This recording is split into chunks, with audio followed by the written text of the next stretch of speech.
the day status, and again it was against the competition leaders, this time though against Essendon. The Demons jumped to 4th spot on the premiership ladder after they win over the Hawks last week, their first win over Hawthorn in 22 outings incidentally. Against the Bombers though, their record was almost as poor. They haven't defeated Essendon since 1979 and in fact have lost their last 9 games against them. Before the game, 2 big questions were asked. Could the Bombers cover the loss of Paul Salmon in front of goal, and could the Demons make it 7 wins in succession? With me in the commentary box today, Lou Richards, and tonight we pick up the action at the start of the 3rd quarter at VFL Park. On 7's Big League, it's the 3rd quarter of our match of the day from VFL Park. Essendon leading by 7 points. Melbourne kept goalless during the 2nd quarter. Madden back in the ruck, palms that one down, trying to find Watson, but Baker's there instead. A wild hand pass comes out towards the point of the square. Bradbury had a pretty good first half. Watson's kick is a high one, down towards the centre half forward area, but Robbie Flower intercepting beautifully. Gerard Healy at left half forward. He's gone for a pass, it's too long for Williams. Picked up by Bailey. The left foot snapshot, a long one. Wood getting underneath the ball, content to see it roll through, and which it does for one behind. So that makes the difference now an even goal at VFL Park, 4-6 to 5-6.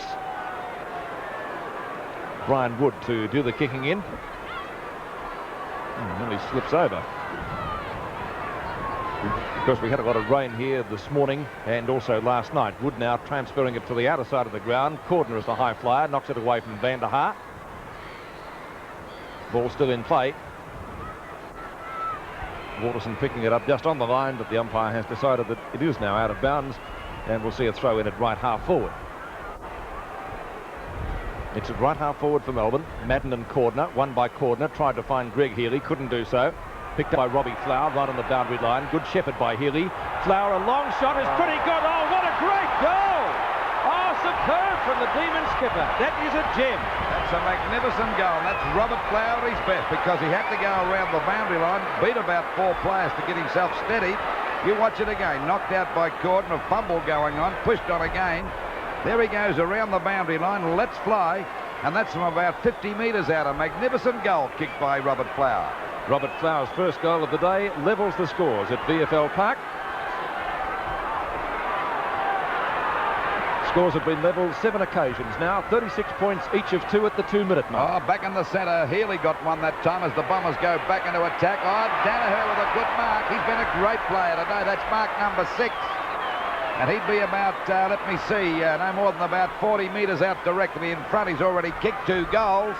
Scores dead level, 36 points apiece. So the Bombers bouncing back. There's the kick on its way. Won't make the distance. Ah, great mark to Merritt. And he's made it, huh? And that's the big thing about the Bombers. They've got some big fellas that can take a mark. That's a great mark to Merritt, too. And that's the one that lifts the team after they've virtually been headed to... and we'll now wait now for the kick. He's only about 2 metres out. Get to score a goal. He should put this one through without any trouble at all. So it'll put the Bombers in front by a goal. There it is, a goal. So it's the score now. It's Melbourne 5 goals, 6:36 to Essendon 6 goals, 6:42. Good mark by Danaher and a long kick. Merritt taking the mark in the goal square. Let's look at that again. Merritt, as I said, had his name on this one. Look at him. Perfect position. Playing in front. Giles on the scene a little bit late, Pete.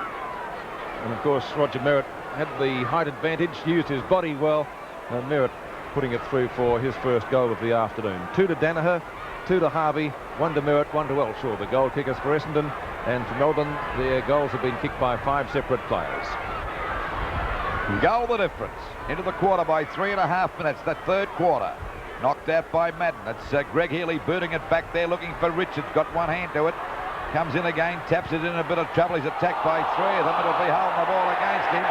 And Bradbury's played a fairly good game down there in defence. How he ever played him as a half-forward, I don't know. That's his 13th possession. Bradbury going around the half-back flank position. The ball tapped on again by Zantuck. Oh, golly, he copped Baker right in the throat that time, and Baker will get the free kick at centre field. Baker had a very quiet first quarter, but bounced back a bit in the second. Bailey was on top. Oh, nearly a mark to Madden, but Merritt picks it up. It's smothered.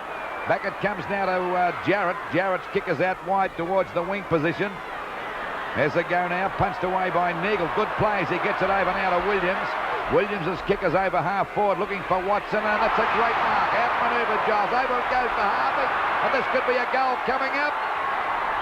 No, it's off target and through for 1 point. So it's 7 points the difference into this quarter by 4.5 minutes. Superb mark to Watson. He got the hand pass to Harvey. Unfortunately, the youngster couldn't capitalise. Nearly 5 minutes gone. Stephen Smith brings the ball back into play. Beautiful kick with the breeze. And that's a grab out there to Flower, I'd reckon. The umpire has played it. Yes, Zantuck. Good dodging and weaving from centre half back. In fact, he's almost to the square now. Down the centre half forward. Cordner knocks it in front of him for Richards. Or they've had a bit of a misunderstanding there, and it gives the opportunity to Neagle. Cordner in hot pursuit. Neagle's gone for a pass out to Williams. Williams on centre wing takes the mark in front of Greg Healy. On to Van der Haar. Van der Haar, shocking kick. Harvey just about grabbed the mark, though. He's claiming it. No way. Never a mark, that one. On to Stephen Ick. Ick in plenty of bother. Giles looking for a free kick. None there. Watson snares it in half forward. And the Essendon champ goes goalwards. That's close. It's a goal. First goal to Watson. The Bombers are light at the park at the 5.5-minute mark. 7-7 to 5-6. The TAB Footy Bets competition is next on 7's Big League. Then it's back to the fireworks at VFL Park. When I'm driving my turbocharged Bluebird, comfort is not something you think about. But on the road, to me, comfort is paramount. My Bluebird's got all the power and comfort I need. Bluebird's total balance of performance and comfort works for Nissan team driver George Fury, and it'll work for you. Bluebird sedans from only $8,705. Come alive, come and drive, Nissan.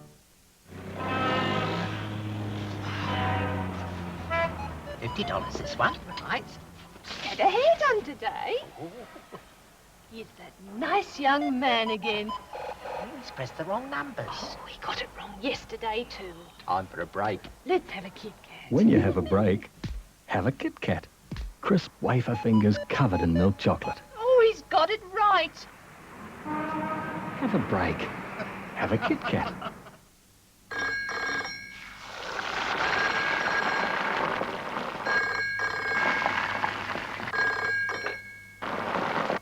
Hello? Hi, Jen. Sally. Got that. Oh, just a minute. This may come as a shock, but your insurance may not pay for your new kitchen. Oh, my goodness, it's check. But some policies only entitle you to the second-hand value of your old kitchen. But an SIO household policy offers you new for old. Instead of the second-hand value, it gives you a brand new kitchen or a new home. Call the SIO for details.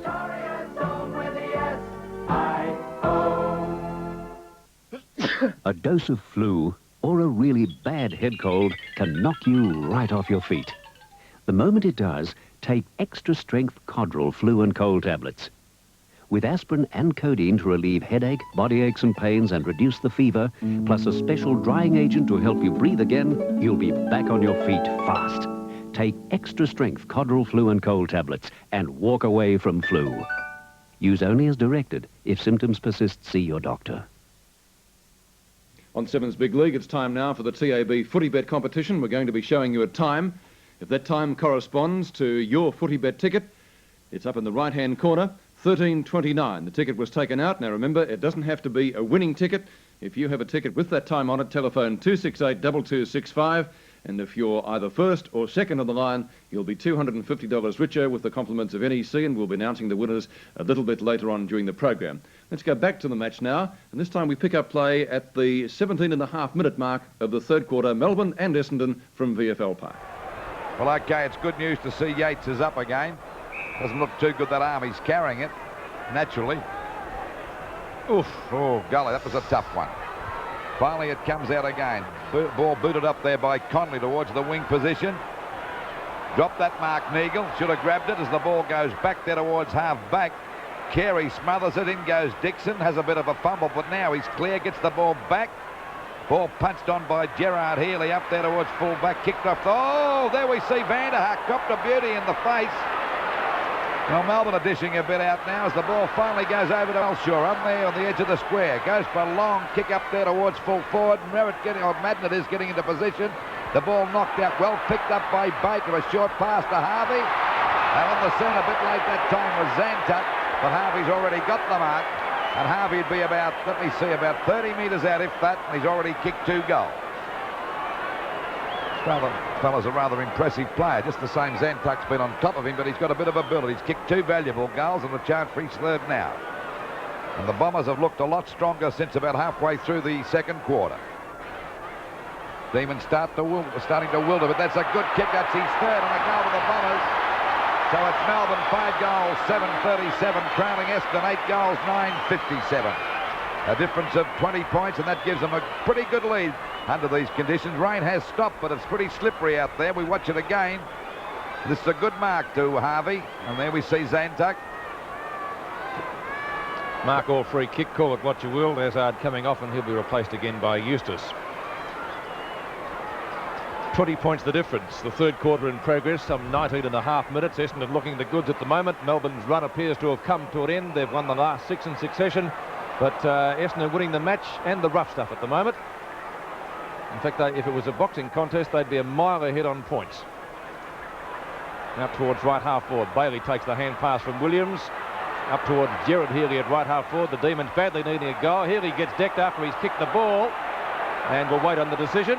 Is it a score or is it a free kick? It's another kick because it was a score. It won't be downfield. Had it not gone through, I guess it would have been downfield, but it will be another kick to Gerard Healy. He's a mile out of goal. About 50 to 55 metres, I would suggest.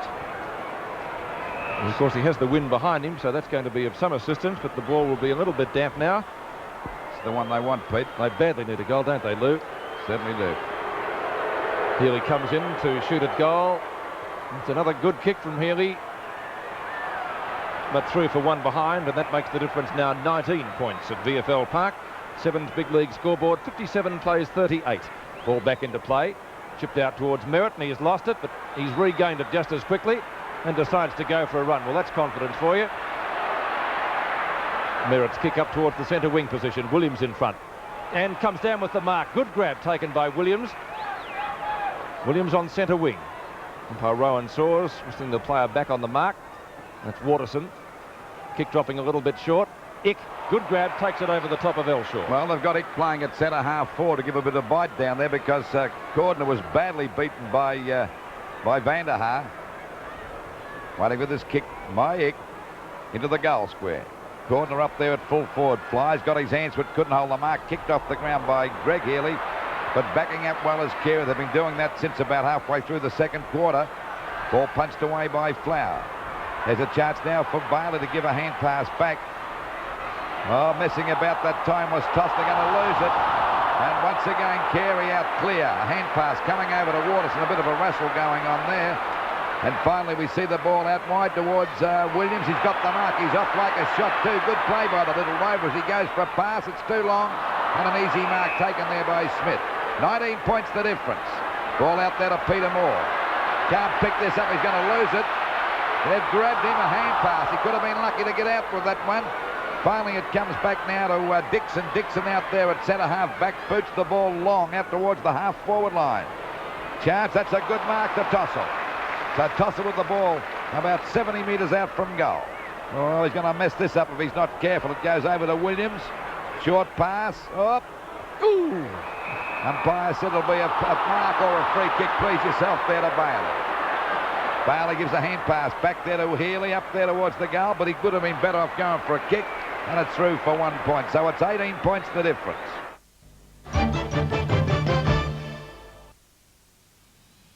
Priority check-in. Priority baggage. Flight deck club. Economy that feels more than economy. The only business class in Australia. First class luxury and legroom. The special care and attention, which is perhaps why more people fly TAA. And why TAA is Australia's leading airline. Fly number 1. Fly TAA, the friendly way.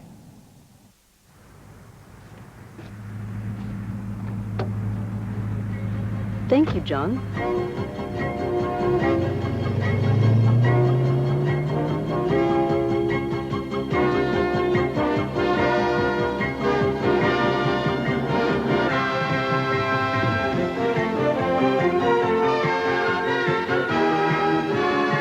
Holden Statesman de Ville. There's nothing quite like a V8. There are times when you may feel you need to be an Olympic all-rounder. You wish you had more energy. The reason, in part, may be due to an inadequate diet lacking in vitamins. So why not give your body a sporting chance? New Spartus is a high-potency sports formula of vitamins, minerals, plus electrolytes. Spartus with electrolytes. Give your body a sporting chance. Spartus at your chemist. What are you guys up to now? Boss, we found a way to make Kellogg's rice bubbles louder. But why? So more kids will hear how much fun rice bubbles are to eat. Pour on the milk.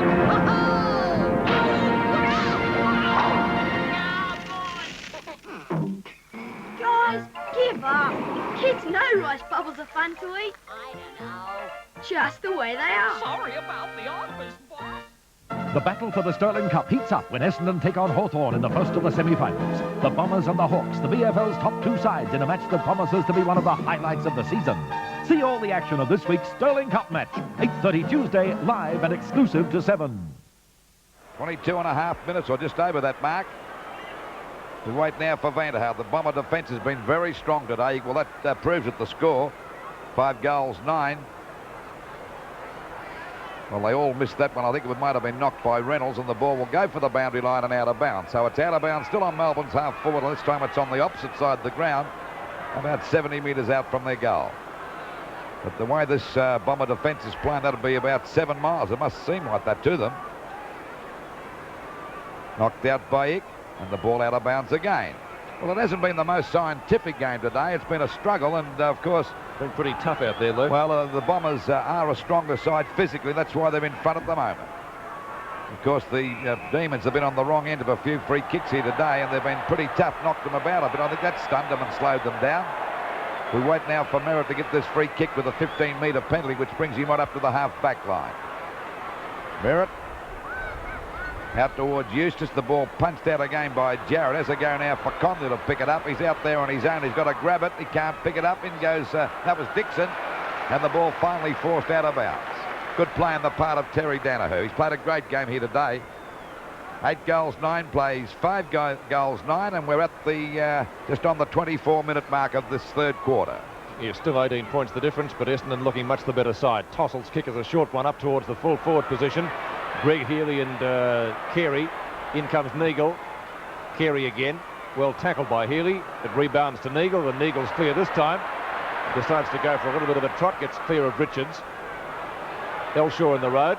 Had it spoiled for him at the last moment. Harvey was there. Got bustled out of position. Picked up by Robbie Flower. Shoots the hand pass to Williams. Hot in pursuit is Thompson. Williams back to Jarrett at centre field. Jarrett decides to go for the long kick. It's a high one. Cordner. Yes, he's got it this time. Well, Melbourne badly need a goal. As I said, they've scored only one since quarter time. In fact, since then, they've added 1 goal, 6. Let's watch the mark again. Cordner finally getting clear of Vanderhaar, and he hasn't been able to do that too often today. And the mark taken pretty well directly in front of goal. He's about 35 metres out. And of course, Melbourne without Templeton too, Pete. He's been off since half-time, I think. Cordner. Directly in front of goal. And what's he done with that one? It's a goal. So Melbourne hang in there. Cordner's first goal. 7's big league scoreboard. 8-9-57 to Melbourne 6-9-45. 12 points in favour of the Bombers. Flower's hand pass taken by Williams. Williams looking for someone to give it to. Finds Jarrett. Jarrett put it high. Out comes Cordner and finally took a mark. Hasn't taken too many today. Only 3. Vanderhaar, as Lou mentioned, well on top. Barassi looking a little worried. We're into the time-on period now of the third quarter. A couple of goals in it. Melbourne still in with a chance. Bailey got it to the back of his opponent. It'll be an Essendon free kick to be taken at centre field by Baker. Baker wide of the circle. The pass is wide, down towards half forward. Harvey snares it well, looks for Eustace. Eustace a knock-on, opens it up for Williams, but intercepting well as Giles. Has to go across goal, could be dangerous. Watson can't take the mark, lucky for Melbourne. Some soccer tactics, get the ball away by Gerard Healy. The umpire's found a free kick. No, play on is the call. The trainer was in the road out there. Bradbury, got one in the back from Richards. That's how the umpire has seen it, a foolish tackle. It did slow him down, but Bradbury to take the free at centre field. Yes, and Bradbury's played a fine game. He got a 15-metre penalty, which brings him down to centre-half forward. This is his 19th possession as he shoots the ball across there towards the forward pocket. Well, they all missed that. It's Reynolds trying to get a hurried kick. It's not a very good one back there towards the forward pocket. Oh, there's a free kick too. And the free kick to go to Yates down there in the back pocket. He copped a nasty blow early in this quarter and got kicked in the arm because he gets a 15-metre penalty. 12 points the difference in favour of Essendon, and the Demons still with a chance. Punched away by Merritt. The ball hits the deck. A chance now for Baylor to pick it up. He does. He's put off balance, but gets a short kick. Well tackled by Watson, in trouble, but gets the ball over now to Neagle. Neagle's clear at centre-half forward. Goes for a pass out wide. And a great mark to Harvey. He's already kicked 3 goals. And he'd be about 35 metres out from goal. And we watched that. Positioned himself beautifully away from Zantuck. And we see Madden coming out of the pack pretty quickly. Actually, he's been a fairly quiet player today, Simon Madden. He has. Waiting on Harvey for going for goal number 3. Goal number 4, I should say. Oh, that's not a bad kick. It's a goal. So 4 goals to Harvey, and the Bombers in front again by 18 points.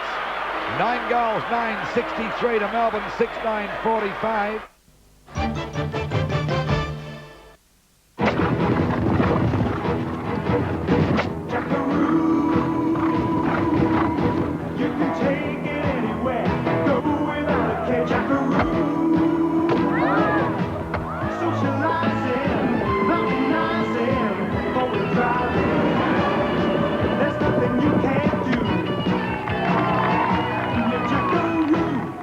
New Jackaroo, one of the Holden Action Squad. One company now provides computer planning models to make your materials handling system outstandingly efficient. One company knows all there is to know about racking and shelving, mobile storage and compactors. One company understands conveyor systems and computer inventory controls. Your company should. Brown Built, one company that can make the most of every cubic centimetre of your warehouse space.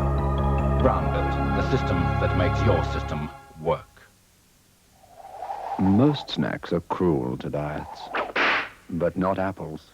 For a diet snack, grab an apple. It's Action World's Action Sale. Look, Puma New Yorker tracksuits save $20. Puma Crystal tracksuits save $20. These Adidas Boston and Lady Boston training shoes save $12. Savard's most popular jog suits save $20. Puma Aspen tracksuits in navy and emerald only save $20. And Puma Feline jogging shoes, great for aerobics, save $20. Get into Action World's Action Sale fast. These action specials are only available until sold out. Be there Sunday when Sydney's struggling Swans play host to the mighty Magpies at the SCG. After 4 consecutive defeats, the Swans will be putting in their best to pull themselves out of their current slump and become Sydney's first VFL finalists. Sevens Big League, live 2:05 Sunday. Be there. It's 3/4 time at VFL Park, and we had a minor sensation. Ron Barassi had a few words to say to Shane Zantuck, and Shane wasn't particularly impressed with what the coach had to say and had a few words to say himself. And then Alan Jarrett had to step between the two. That's unbelievable. Zantuck and Barassi are having a go. The players are pushing Zantuck away from him. Barassi's white down there in the face, but they had a real go, and I'm not kidding. The players have to push Zantuck away. He's wanting to go back and have a go at him again. Very interesting. Zantuck very upset about it. And, of course, Barassi's still going after him, and it's not a good thing to do. If you're going to have a go with the coach, you don't do it out in the ground. I'm not taking Barassi's part, but you never know what Barassi may have said to him. Well, it might fire them up. There's Zantuck again. He's still looking for Barassi. I don't know if he's going to go over and have another go at him. I wouldn't. Robert Flower, never have a go at the boss because he's got the last say. That's right. It's like at a show. Never argue with the bloke with the microphone, Pete, because he'll always have last say over here. So it was 18 points the difference at 3/4 time. Could Melbourne come back Weather probably wasn't on their side because the rain had made conditions very slippery in a fairly low-scoring game. 18 points in it at the final change. Let's go back to our match of the day at VFL Park, and things certainly hotted up. We begin the final quarter of our match of the day from VFL Park. It's 18 points in favour of Essendon. Peter Moore in ruck, and he'll be contesting against Roger Merritt. We haven't seen too much of Simon Madden today. I don't know whether he's still injured or not, but certainly hasn't been his usual self. A free kick to open hostilities in the final term. It'll be going Melbourne's way, to be taken by Yates, and a 15-metre penalty because he was legged on the way back. Yates got a nasty kick on the arm during the third quarter, but he appears okay now, and that's a mark taken at half forward for Melbourne by Dixon.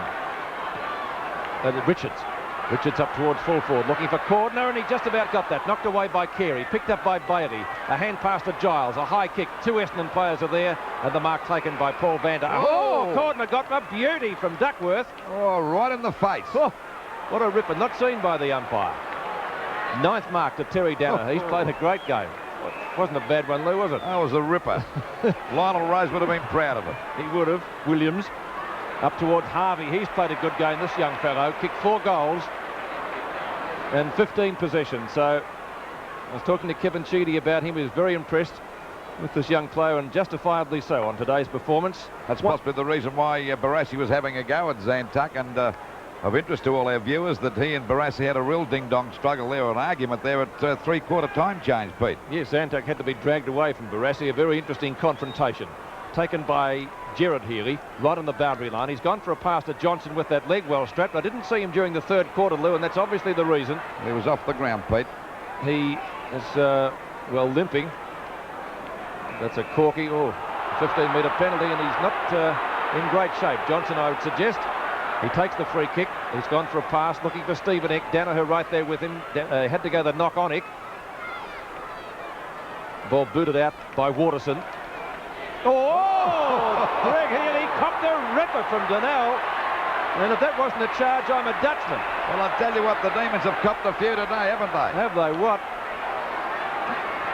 And Greg Healy in plenty of trouble. Well, we found that that's about the 4th or 5th player that's been knocked over, just on the verge of taking a mark. Yeah, look at this. Oh. Well, it's getting back to the old theory, Pete. If you're going to give away a free kick, make sure you give a fair dinkum one away. That was certainly a free kick. The umpires, I don't think, saw it as anything more. And we won't say anything more about it, but he'll be a sore boy tonight. Umpire Jeff Morrow indicating where the mark is. And Greg Healy with another kick. He kicked Melbourne's first goal. Putting on Healy from that goes for a short pass, a dangerous one. Ball punched out again. There's a go now for Melbourne to get the ball clear through Giles. A hand pass coming back to Williams, back to Greg Healy. Well smothered by Williams of Essendon. The umpire will ball this one up for sure. It's about 40 metres out from the Melbourne goal, and that, by golly, they've been going in hard today, these Bombers. A nice fat lip, Greg Healy. There was a few players that's been down. We noticed that Williams got a nasty knock across the eye. Teplin's off the ground. Finally picked up by Ick. Not a good hand pass. Punched away by Baker. Back to Ick again. Oh, that's okay. And a mark taken here by Conley. But he's a fair distance out from goal. Trying to get it up there to Cordner. It's a short kick. Cordner got under that. There's Vanderhoe. He's played a great game down there on Cordner's had him well smothered all day, except for a couple of marks taken by Cordner. And there's a good mark to Flower. Flower the ball in the centre wing position. Melbourne trailing by 19 points. Short kick, and Greg Healy's kick is up towards full forward. There's Vanderhaar again. He's dropped that one, but he goes down. Oh, there we see another charge. Conley getting into a bit of trouble as he downs I think you call it a square off, wouldn't you, Lou? There they are all pouncing in now. You just try and sort that one out yourself. I was watching the State of Origin match, the rugby league game. Couldn't be as tough as that one, just the same, would it, Pete? Tough enough. There's a booking. Well, fair enough. We'll go along with that. I also like to know why Donnell didn't go before, because it's exactly the same as I saw it. Well, Conley was the stiff one. It's been going on all day, and he gets reported. So there you go. Last in's lousy, isn't it? That's the way it is. The way it goes, and the free kick going down there to Vanderhaar, who's played a fine game today, but it'll be taken by Vanderhaar. naturally.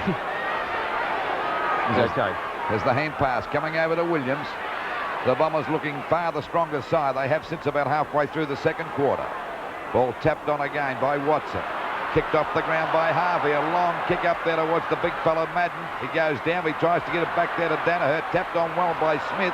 Bit of juggling. Oh, down goes Kurt. Tries to tap the ball back. It's finally pushed back. Oh, it's on the ground. Johnson can't get it clear. It's Elshaw, the hand pass out to Eustace. A fumble. Goes down. He's grabbed, but gets the ball back to Neagle. But the umpire's found a free kick. It'll go to Eustace out there at half forward. He's given it to Neagle. Neagle's clear. A long shot at goal. At the back is Smith. He's played a pretty good game down there. Did he touch it? No, a goal. Smith reckons he did. And having a few words to the goal umpire, Steve Smith. 10-10-70 to 6-9-45. Let's watch it again, Lou. Well, I don't know whether the Smith can prove he touched that. The umpire was very definite about it. I don't think he's touched it. I think he might have tried to bluff the umpire. Goal umpire pretty confident of his decision. It's impossible to judge those from here, of course. 25 points the difference at the 6-minute mark of the final term. It would appear Melbourne have run their race at the moment. Picked up by Donnell. He gets flattened by Heavey. Totally unnecessary. And Melbourne going the man to try and even up, and that's not going to win them the match. Now the umpire's right onto it now. Melbourne falling for the old 3-card trick. Williams takes the free kick. Official attendance this afternoon, 46,753. Kevin Sheedy would be pretty happy at the moment. 15 kicks to Williams. 31 points the difference in favour of league leaders Essendon. And that brings up their 11th goal. 11-10-76 to 6-9-45. Certainly not Melbourne's day this afternoon, and in this passage of play you'll see a bad but unusual mistake by Melbourne fullback Steve Smith. Backline decides to go for run, nearly lost, but there's no one within Gooey of him. He's got plenty of time to pick it up. Goes for a short pass over to Harvey, and that's a good mark. This kid's played a pretty good game. He's kicked 4 goals up to the stage of the match. Oh, there's a free kick for sure. This time it'll go to Stephen Ick. Hasn't been an outstanding play, but he's battled very hard. A real trier, Stephen. Kick. Peter Moore coming in to mark this one. Knocked away by little Williams and recovers beautifully to take it away from the big fella down there towards full forward. Smith doesn't attempt to mark. That goes the punch. Down there in the pocket is Eustace. A hand pass coming over to Danaher. He slips now. It's Smith's turn to knock it on. He went safe that time. It's through for one. No, it's not. It'll be a goal by Eustace. It'll be a goal. What a beautiful play. Oh, Smith thought he did the right thing as we see the score. 12 goals, 11-83 to Melbourne, 6-10-46. Only a couple of inches in that, Lou, and it would have gone over the line. Let's look at it again. Smith tapped towards the line. He's trying to scoop it in there. Watch Eustace pick it up. Oh, great goal on the line. Oh, what a beauty. Sevens Big League is part of the 1984 Nissan VFL Premiership season. And as you can see by the quarter-by-quarter scores, Essendon coming right away in the final term. There was only 18 points in it at three-quarter time. The Bombers by 43 points in one of the toughest matches seen this year. Major goal kickers for Essendon. Harvey got 4. Played a great game this afternoon. And for Melbourne, nothing too outstanding insofar as their goal kickers were concerned. The stats, Essendon had 24 more kicks, 24 more marks and 14 more hit-outs, and Melbourne were on top in the freeze and the handball departments. After the match, I spoke to Bomber coach Kevin Sheedy. Kevin, were you happy with that win? Yes, it was a hard 40-out game until perhaps somewhere in the last quarter, but I felt that our players' endeavour and strength in the game was very good, and I think it was our best game for a while because we didn't play well against Collingwood last week, I didn't think, until the last quarter, and today we played well for 100 minutes, and perhaps Melbourne may have tired a little bit after the night game and got us ahead, but we were 3 goals ahead and still had the breeze in the last quarter, so I felt that up until three-quarter time when maybe their fitness or tiredness might have come into it, we were playing well. Did you feel you adequately covered the loss of Paul Salmon? Paul Salmon's always going to be a hard player to fill in for, but I think that if there's one player we might be able to cover is a Paul Salmon, because we can use Madden and Merritt and Van der Haar if we need be, because at the moment Paul's back on the back line. We've got Weston to come back soon, and Neil Clark and players like that, so we can cover perhaps the big man more readily than the medium-sized guy. It looked a very physical game from our side of the fence. Yes, it was, and that's a credit to both teams, because that's what everybody goes along to the football for. Hard, strong, at the ball, and was no give-or-taker out there, that's for sure. It was a great game from that spectacle, and that's a good sign from Melbourne, because that's where Melbourne have had to improve, and they have improved in that strength area. It's very, very impressive improvement in their game. Former coach Kevin Sheedy, certainly was a tough physical game, as Kevin in fact played it himself. And speaking of Paul Salmon, I'm sure Paul was watching tonight. He underwent a knee reconstruction late in the week. Paul, hope you're up and about very, very quickly and well on the way to a complete recovery. Right, it's time for our next TAB competition now with Footy Bet. The winners we had earlier were Mrs. M. Sutty of Frankston and Mrs. C. Flynn of Carlton. Congratulations to you both, $250 richer with the compliments of NEC. On the screen now we have TAB phone account numbers, and if yours is one of those, be quick on the phone, 268 2265. 268 2265 is the telephone number to ring, and you'll be $250 richer with the compliments of NEC. Incidentally, the first caller will win $500. That is a jackpot from last week. So go to it, be quick, and you could be in the money. We'll take a break, back with more of Seven's Big League in just a moment. Sandy Roberts looks at round 14s of yesteryear, and Richmond run head-on into Carlton at Princes Park. We've seen a whole lot of champions in Australia. When you're the champions in colour TV, naturally you keep the same high standards in video recorders, just like Rank Arena and NEC have done, with the NEC technology that's made Rank Arena our favourite colour TV. Features like stereo playback and a digital tape scanner to keep the tape aligned for a cleaner, crisper picture. Rank Arena and NEC. Priority check-in. Priority baggage. Flight Deck Club. Economy that feels more than economy. The only business class in Australia. First class luxury and legroom. The special care and attention, which is perhaps why more people fly TAA. And why TAA is Australia's leading airline. Fly number one. Fly TAA, the friendly way.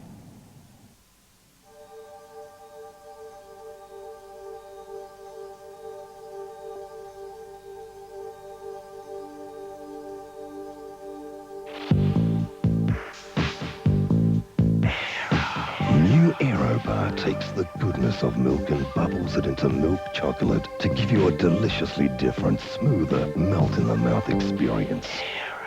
New Aero Bar, the aerodynamic taste.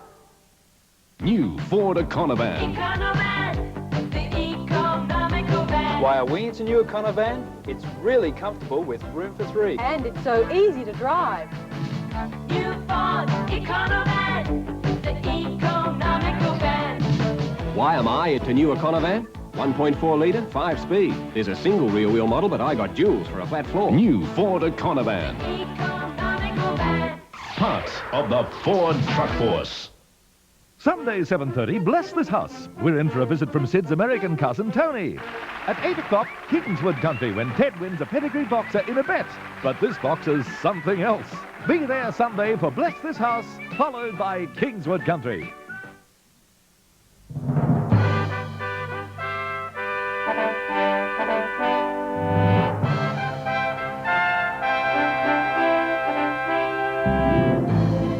For all of today's top VFL action, stay with us here on Seven's Big League. Coming up later, you'll see the Saints meet up with the Hawks, and Scott Palmer scouts the grounds for all of today's latest news. And on round 14, let's go back in time now. Sandy Roberts checks on what happened in seasons past.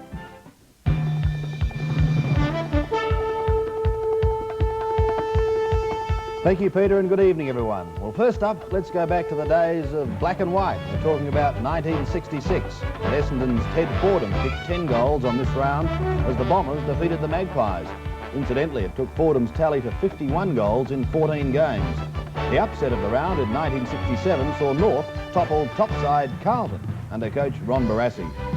Carl Ditterich received a 4-week suspension when he was found guilty of striking Footscray's Kenny Greenwood in 1970. The Bulldogs' David Thorpe, however, was lucky. He got off. Collingwood gave Essendon a bath in 1971. The Magpies, with Peter McKenna kicking 12, won by 147 points, kicking 30 goals 20 to the Bombers 7-11. The tribunal was still working into the early hours of the morning after Carlton beat Essendon in 1975. The final tally saw Ashman 4, Austin 4, Purnell, Close and Maloney 2 apiece, Andrews, Fields and the Swan, David Mackay, all escaped penalty. For the record, the Blues won the game with a massive 14 goals 4 in the second quarter. In 77, Peter Hudson was kept goalless for only the second time in his league career. Curly Austin took the honours this day. The other man was Richmond's Barry Richardson. In 1980, little KB, Kevin Bartlett, kicked 4 as the Tigers beat Collingwood by 9 points in front of 64,000 at the MCG. In 81, the game went north, with Essendon and Hawthorn playing in front of 20,000 banana benders at the Gabba ground in Brisbane. They saw Ronnie Andrews deck Bertie Dippier Domenico and received 4 weeks as a result. North Star recruit Phil Cracker felt the tribunal's wrath with 3-week suspension after being found guilty of striking Essendon's Timmy Watson on this round in 1982. And last year, Geelong looked home and hosed after leading Richmond by 22 points at three-quarter time, but it wasn't to be. The Tigers by a point, and the Cats faced a long drive home from VFL Park. Some of the action from days gone by. Let's now go back to round 14 of season 84. Here's Pete. Thanks, Andy. Well, Carlton, Richmond and Counters have always pulled the crowds in, and this afternoon's outing at Princes Park again proved that rule with more than 20,000 people in attendance. Not bad in view of the wet conditions. The two sides had a win apiece last year, with the Blues hammering Richmond in round 4 this year by more than 50 points. Looking back over the Tigers' performances in recent rounds, it wasn't hard to work out why most fans had gone for the Blues to win well. The successive losses by Richmond, Melbourne and Geelong, Geelong and Fitzroy were hardly the stuff to inspire confidence against the current number 3 team. At the selection table too, the pressure was felt on Thursday night when former top goal kicker Michael Roach was dropped to the twos and captain Barry Rawlings was named on the interchange bench. Our commentators at Princes Park were Sandy Roberts and Bob Skilton, and we pick up the play at the 11-minute mark of the first quarter. On the half-back flank. Brings it out for Richmond, goes towards the centre wing position. Number of players there. Reid got up high, put it down towards Meldrum.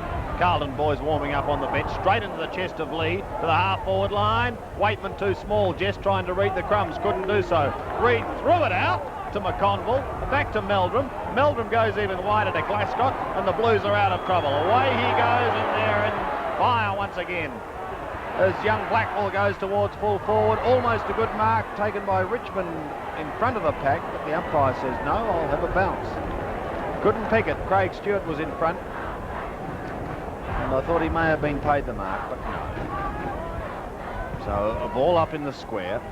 Madden with that height advantage. Sock it up the ground for a goal by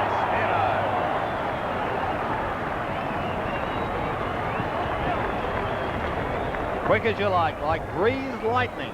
2-2 to 5 behinds on Seven's big league. Here it is again in replay. Korkamielis unable to control it with the hands, but like lightning with the left foot. Centre bounce. Lee against Jones. I don't think they're the greatest of friends, those two players, either. In the last couple of years, they've had some fierce duels. What are you saying, though, buddy? They hate each other. I just don't think they're bosom buddies. Good Australian terminology there, Robert. Free kick going the way of Mark Lee. Lee driving the ball straight down the ground. Bruce Dill comes out, taps it down, picked up by Perovic. Perovic's kick out wide, where we find Blackwell first on the scene, gathers the ball in well. Steadies, hooks the ball over the shoulder, looking for Ashman, but Ablett's in the way, and Jeff Ablett, that is, to take the mark. Last time these two sides met, of those two ruckmen we were talking about, Mark Lee played a superb game. Tackled by English, picked up by Reid. Reid's hand pass smothered, close to the boundary line. English picked it up, but his hand pass also smothered. Francis on the ground, Sandy? Yes, during your call, as you said, Francis on, and coming off is Philip Walsh. So the ball on Richmond's half-forward line at the moment. Free kick has been picked out. It's going to go the way of the Blues. You did say before that Walsh was in a bit of bother, Sandy. Yep. Yes, and he didn't look at all well either as he left the ground. Towards centre wing, the Blues looking the better side at the moment, even if it is only kicking in front of goal because they've got a couple on the board. Looks like David Palm on the other side. He's a real goer, isn't he? Yes, former red leg. Well, there's not many of them goers over there. Oh dear. That's in South Australia, of course. Yes. You love to have your little go, don't you? I'll tell you what, there's a few. Do you think Mark Williams is a goer? Oh, you've got to get the odd one. Yes. We find the ball driven towards centre half forward. Jess in the front position. Reid punches the ball away. Tapped on by Melbourne. Corker-Mealis picks it up. I was trying to get the hand pass in. It's gathered by Glasgow. His short kick over the shoulder and straight to Hunter. Ken Hunter way up at half forward. Plays on immediately. A wobbly kick from Hunter. Corker-Mealis. Stewart wins out. Long kick straight to the centre. Wale Jones take a mark. Immediately goes towards half forward. Another beautiful pass from Wale Jones finds Corker-Mealis. He's having a purple patch at the moment. Corker-Mealis plays on straight away as he gives it to Buckley, who hooks it over his shoulder up towards full forward. Hunter's there. Can't complete the mark, and again the Tigers are out of trouble. A chain of handballs see them push it up towards the half-forward line. Perovic comes over the top to spoil Francis, fresh man on the ground. Having his first touch now, goes with a high right foot kick to the half-forward line. McConville underneath it is well spoiled, however. Waiting down his cane, gives it out in front. Here's the opportunity for Hamlet. He gets caught, ridden into the ground. The umpire calls play on. Wall comes in to lend a hand, so too does Meldrum, and it'll be the latter who'll bring it away with a hand pass to Buckley. Now James looks forward with the left foot to the half-forward line. Jeff is in front. Johnson waiting behind. Murphy also snaps with the right foot over the shoulder, but Stewart is there. Gets a touch to it, and it is one behind only. And one behind. Virtually kicked by Fraser Murphy, even though Craig Stewart, you could say, put it through. And once again, Carlton not picking their men up. First it was Wall, now it's Francis. Not a player within 50 metres as Francis puts the ball forward. A bad miss by Montgomery. Took his eyes off the ball. A hand pass from Pickering across to Rioli. And a beautiful pass from Rioli. Not taken by Taylor.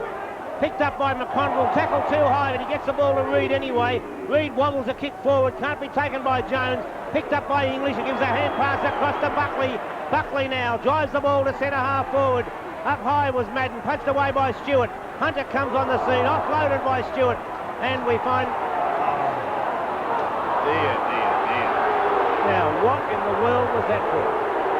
Lord knows, both players were going for the football, which is the name of the game. But the free kick has been given in towards the centre. Reid and Jess, Waitman waiting down. Reid beautifully intercepts, gives it across to Glasgow. Has possession now, hooks it out. Well, Ashman's got a panic. Now, this man could play notice. He's got that much room.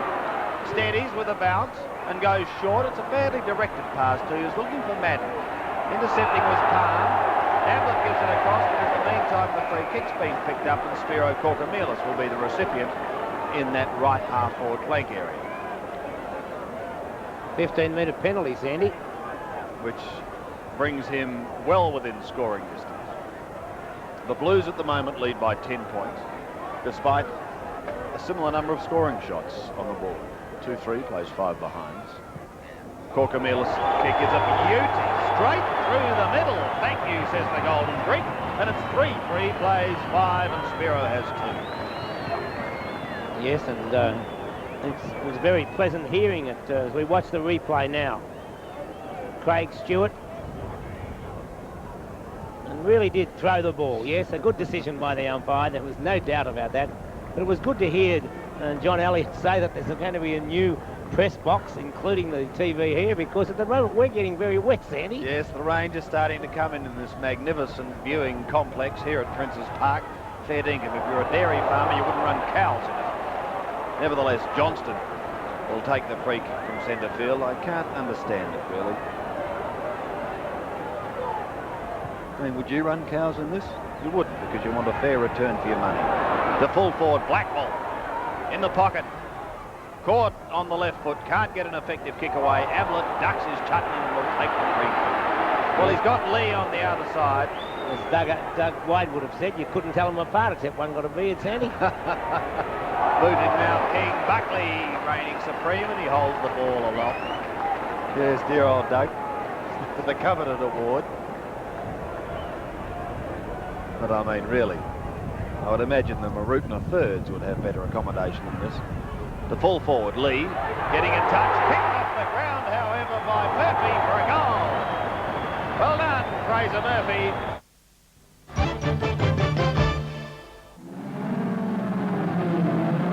When I'm driving my turbocharged Bluebird, comfort is not something you think about. But on the road, to me, comfort is paramount.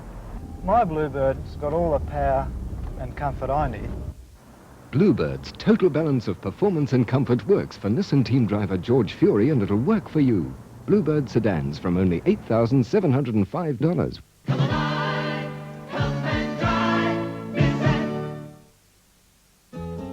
Those special moments when we are together, made so special with Arnott's chocolate biscuits. It's Arnott's chocolate biscuit time again. Arnott's mint slice, peppermint cream covered in the finest dark chocolate. TV snacks, crispy and bite-sized, coated in the finest chocolate. Those special moments when we are together. Arnott's chocolate biscuits. Between them, these grandmothers have cooked 9,870 roast chicken dinners. 71? They know what makes a good roast chicken dinner. A heap of work and a pile of dishes. So when they're busy, they bring home Red Rooster's special chicken dinner. A whole plump chicken, 8 golden roast potatoes, peas and home-style gravy. Red Rooster's special chicken dinner. It's the best roast dinner you've never cooked.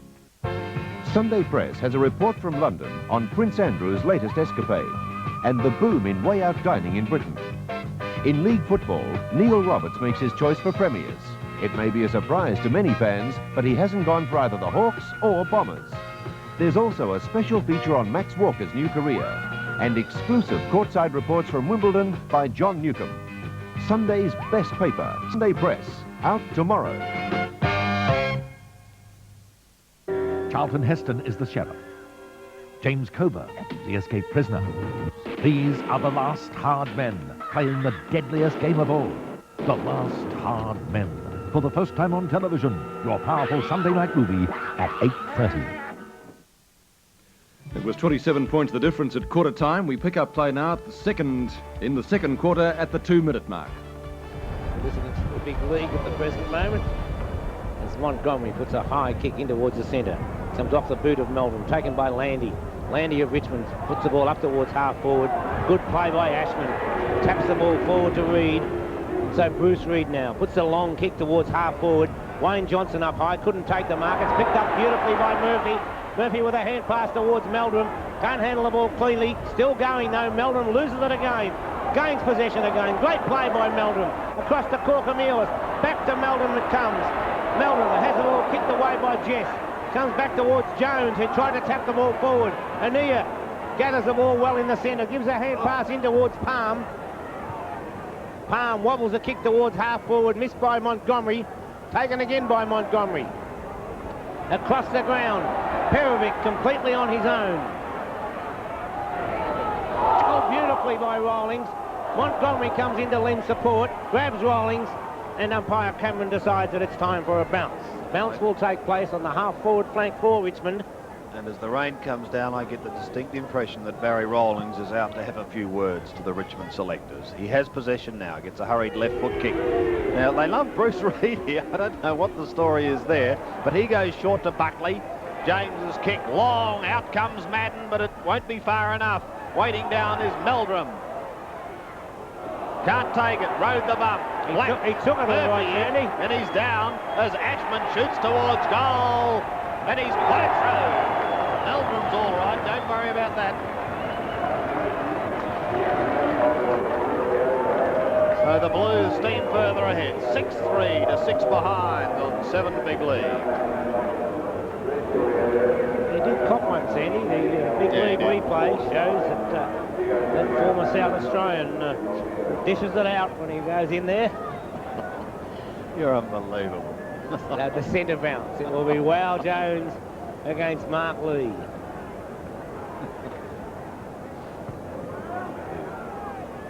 Lee gets a tap. Corker-Millis wins the ball. Corker-Millis puts the ball forward. Sliding attempt by Palm. The hand pass out now from Dean across to Fraser Murphy, who has 2 bounces and goes towards goal. But a poor kick by Fraser Murphy brings only 1 point on the ball. Carlton doing well at the present moment.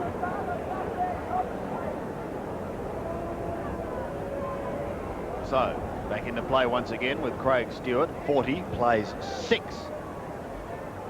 And the Tigers would not be at all impressed. Will things get better? We'll have to wait and see. Sleeting rain. Lee coming over the top. An illegal tackle has gone unnoticed. Jepp intercepting well for the Tigers.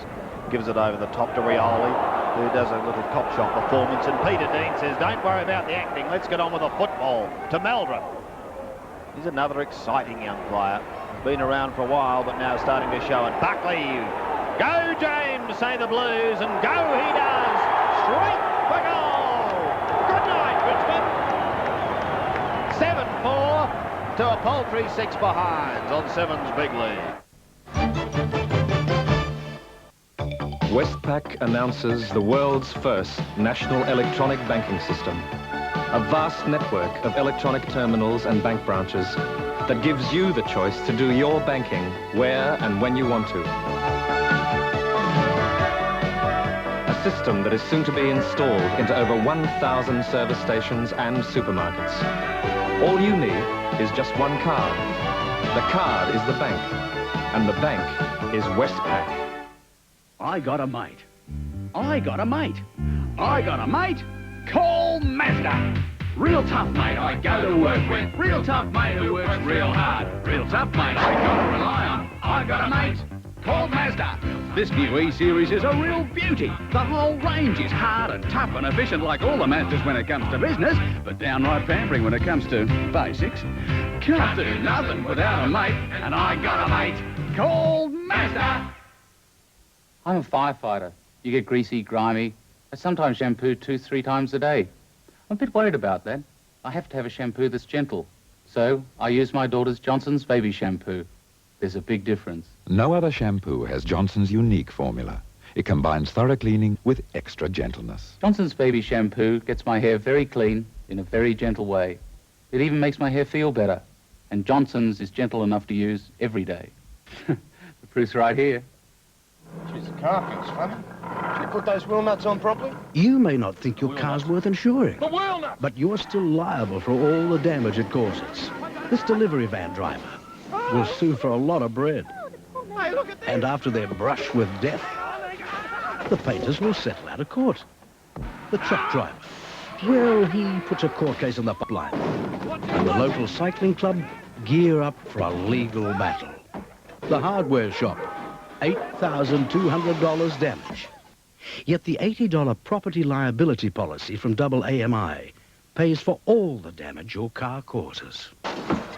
So call Amy. We keep our promises. A foreboding island, a frightening discovery, a forbidden love, and a trip into the unknown. Burt Lancaster, Michael York, and Barbara Carrera trapped on the island of Dr. Moreau this Wednesday at 8:30 on 7. Still in the second quarter at Princes Park, now 14 minutes in. And I think it's something akin to, we can't say it unfortunately, but Whiteman receives from Jess, goes down to the half-forward line. Rollings will swing back onto the left foot.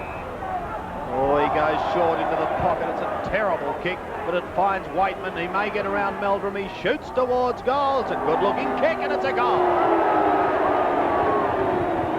So it's taken them a quarter and a half of football to register their first. 1-7 to 7-7 on 7's big lead. Quarter and a half it may have been, Sandy, but that was a lovely goal by Dale Waitman. And we watch the replay now as from the boundary line. He gets around Perovic and straightens up and puts through a lovely kick. Good play by Dale Waitman. Justin Madden in the ruck now against Mark Lee. Madden got the ball wide, not a clear tap, but it's kicked off the ground by Corcomelis. Tapped on by Hunter, he's offloaded though by Stewart. It's tapped wide, that time by Jones. Picked up by Tim Jepp. And Jepp's high floating kick in towards the centre of the ground. English gets in the front position though. And straight away gives the hand pass out to Glascott. Glascott puts it wide and finds his captain in Wayne Johnston. Modest Wayne. Speaker Sandy Roberts. No, he's all right. Great for the game. The dominator. Taken over the mantle of Carlton skipper, and look at that prodigious punt.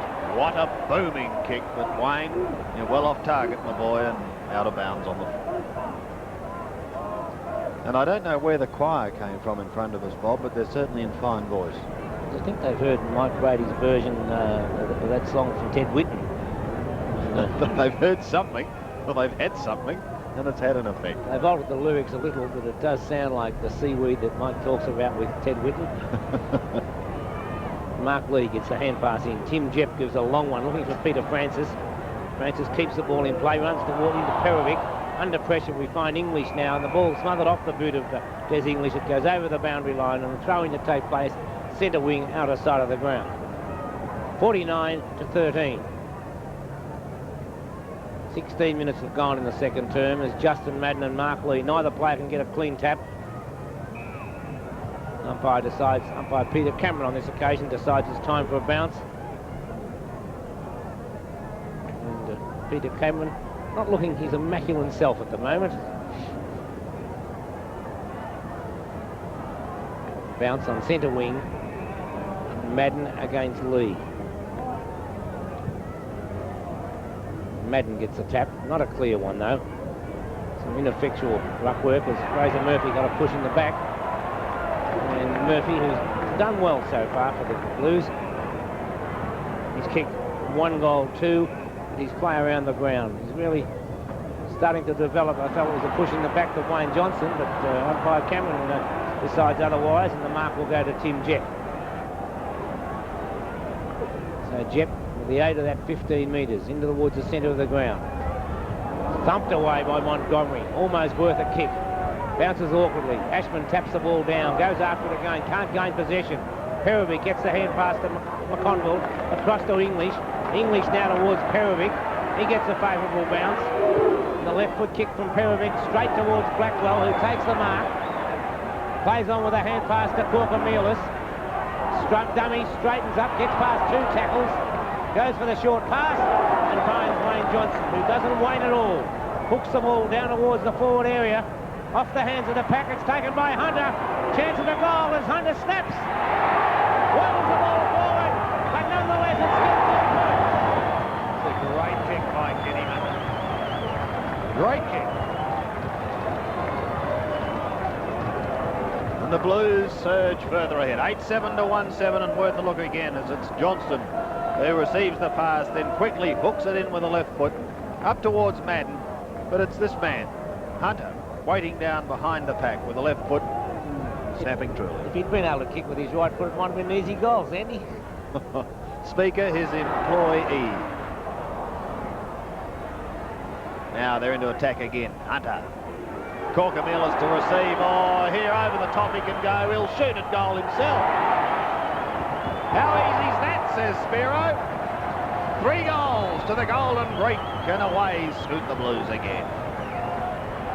Yes, well, Corcomelis running hot at the moment because he played a wonderful game last Tuesday night.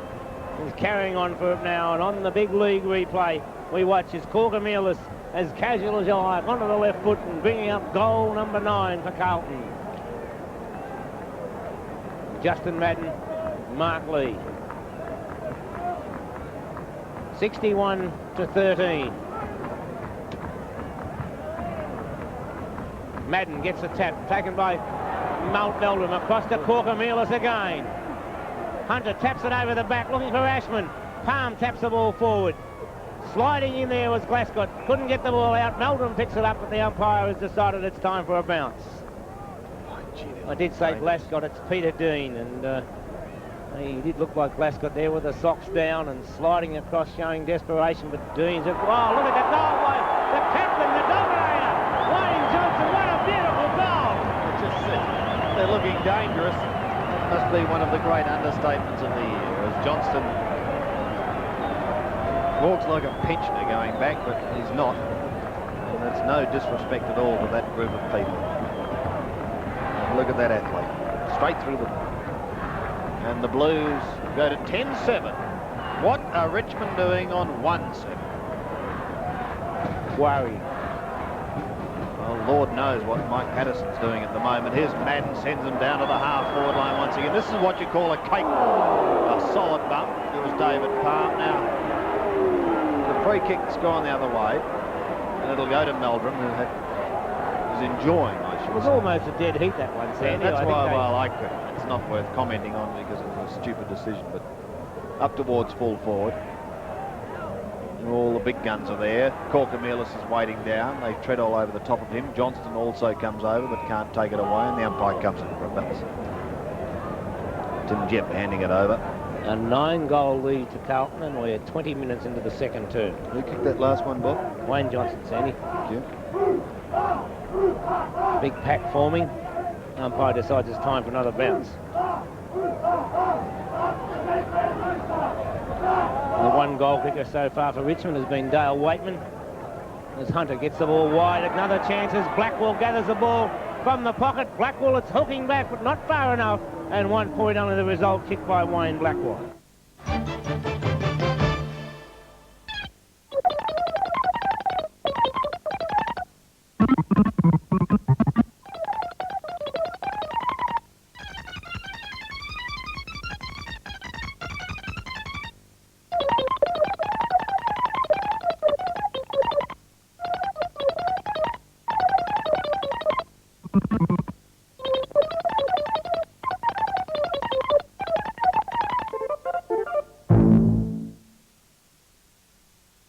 After a hard day's work, nothing beats a long, cold Carlton draft.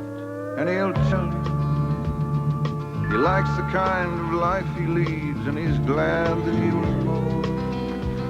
And he likes the taste of real draft beer when his time is on.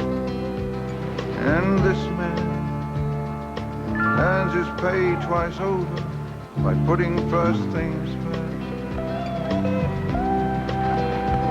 There's nothing like a long cold beer to satisfy him. If you want the taste of real draft beer, only Carlton draft will do. When the taste you want or the taste you get is the taste that's right for you. 'Cause it's brewed with care and mellowed so, and the flavor's there, and don't you know, there's nothing beats a long cold Carlton draft. It's the biggest arrival at airports around Australia in 5 years. Budget celebrating 5 years at airports. And for the month of July, we're offering you the choice of a Holden Commodore, a Gemini, or Chimera for just $35 a day. We're only too happy for you to compare our prices with our competitors whenever they arrive.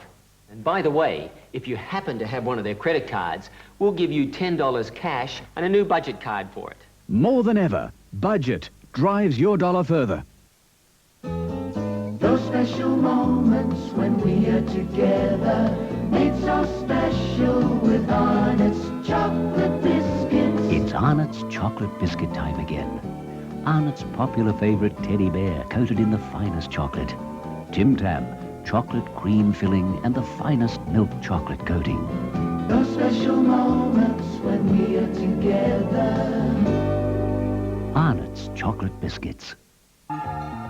When Europeans explored Australia, they took up huge tracts of land. One of the last regions taken up was the far northwest Kimberley. The most rugged and isolated country was simply referred to as over the range. Malcolm Douglas now takes you on another great adventure with the cattlemen of Australia's remote northwest. Come adventuring with Malcolm Douglas as he takes you over the range for the first time on television, Monday night, 7:30. Back to Princes Park now, and we're approaching the time-on period of the second quarter. Carlton goal. Don't know where they're from, but by gee, they've been in fine voice. Meldrum, under pressure from Jess. And a number of others. And another bounce to take place. Peter McConville facing camera. Bruce Doull. Oh, VT. Taylor. Perhaps a little frustration, which tends Bobby to show out in his game, doesn't it? Yes, I think he just felt I'm going to do something anyway, whether it's right or otherwise. There's a kick from Madden, not a good kick. It was off the side of the boot and taken by Philip Egan. Now on the centre wing. Egan puts the kick forward, looking for Taylor, and Taylor has taken the mark. But if he can goal from there, it would be miraculous. So Brian Farrell. Got what, one behind to his name at the moment, Bob? He does have the aid of the wind being shielded by the stand, the George Harris stand from there. Taylor straight across the face of goal. Jess, a lovely mark! And Jimmy Jess. Now I'm sure from here, Jimmy Jess will bring up Richmond's second goal. And, we know what a superb kick as we watch the replay of a lovely mark by Jim Jess. What a superb kick Jim Jess is at any time. And he makes no mistake. 2 goals to Richmond, one of them to Jim Jess, one to Dale Waitman. So it's 2 goals, 8, 20, a 48-point lead to Carlton with the Blues on 10-8, 68. Yes, this term Carlton. We've added 5-5 as we watch this in replay once again. And it's Jess in front of the pack. Madden unable to make it, completing the good mark. As I said, they've added 5 goals, 5 to Richmond's 2 goals, 2 in this term. So back to the centre once again. Madden winning it from the middle. Francis unable to take it away, so too is Johnson, but he's the one that paddles it out to Buckley. What a marvellous, well, he's having a great game, full stop. Out wide to Glasgow, who's got a paddock on that half-forward line. He steadies, runs his full distance, wobbles a punt in towards goal. And David, that's a shocking kick. What are you laughing at? Well, you know, he knew he had plenty of time. He was well shepherded by Alan Montgomery. What a shocking He kick. did everything right, and then away it goes. Yep, nevertheless, David Palm will bring it back into play. To the half-back line he goes. Fisted down. Ashman says, thank you. In towards goal and straight through the middle. Take that, say the Blues. You score one, we'll score one. 11-8 to 2-8 on 7th. Thumping big lead. Today's match is part of the 1984 Nissan VFL Premiership season. As I mentioned at the outset, many Carlton-Richmond games can be one-sided affairs, and certainly today has turned out that way. Just about a record-winning margin to Carlton, 115 points. And in the goals this afternoon, Rod Ashman finished up with 6, Murphy got 5, and Corkamela's 3. And for Richmond, well, what can we say? 4 goals kicked.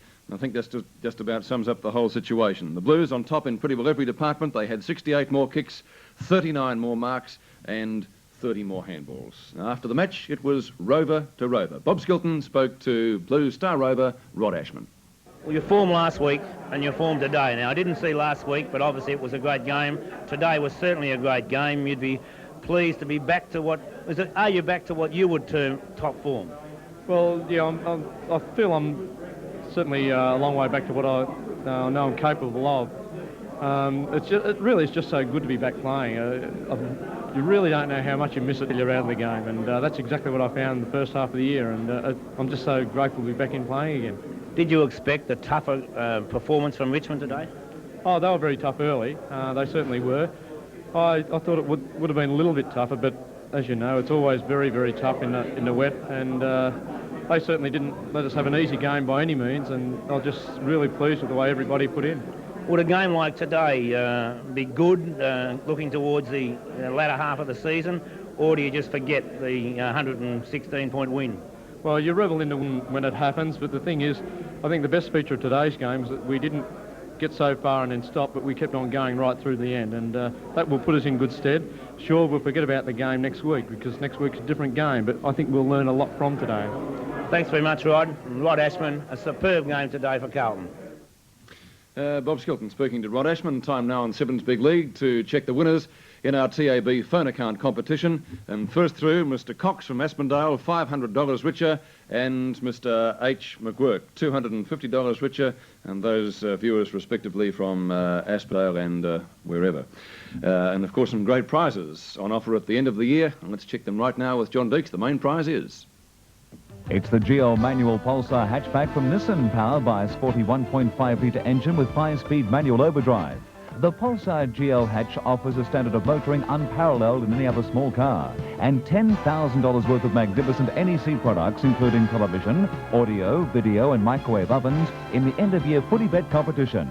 NEC, your future in home entertainment.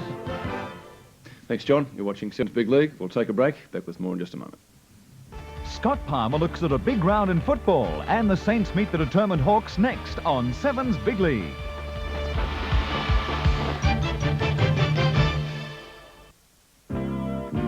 But no matter how far or how wide I roam, I still call Australia. I still call Australia. I still call Australia home. From National.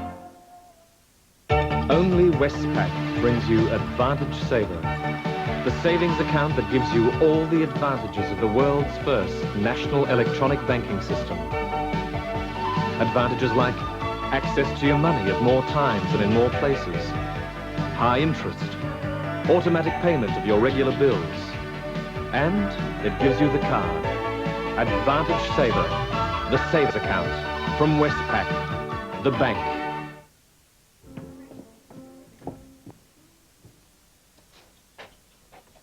Who are you? Roderick, Master James, your great-uncle's butler.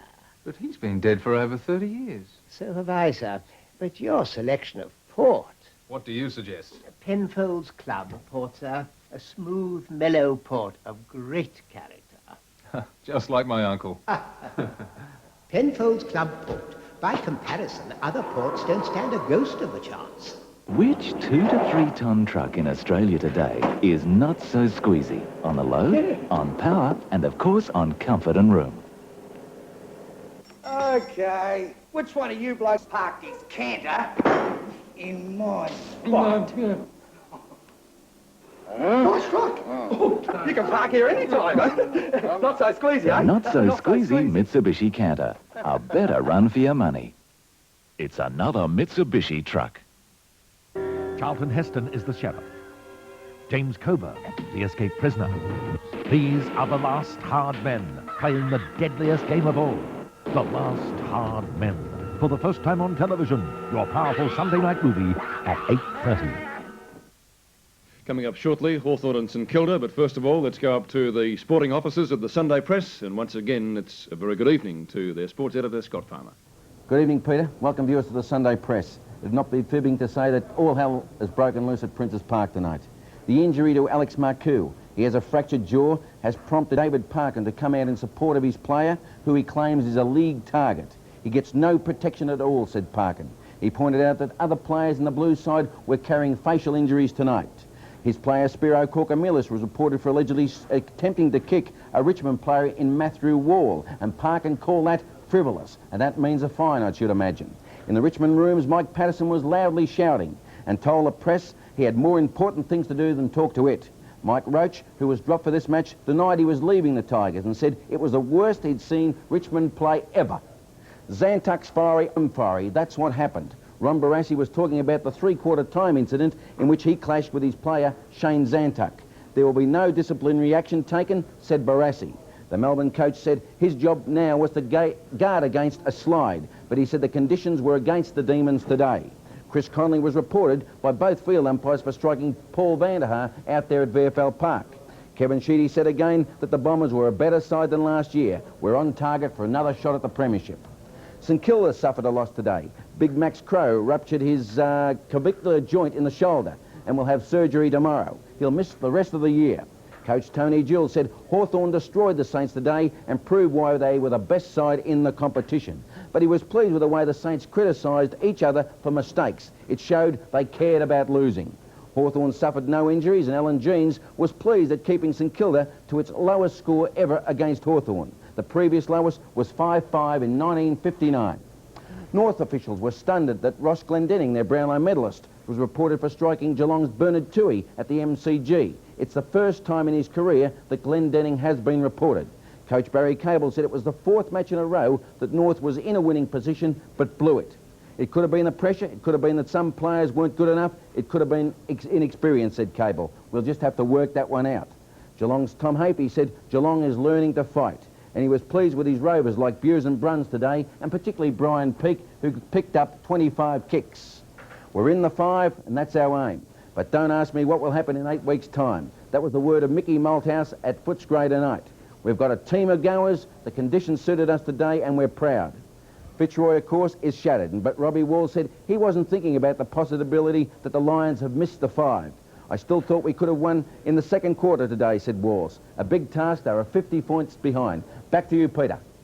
Thank you, Scotty. I've seen Scotty in a few joints in my time. That's the first time I've ever heard him mention that one.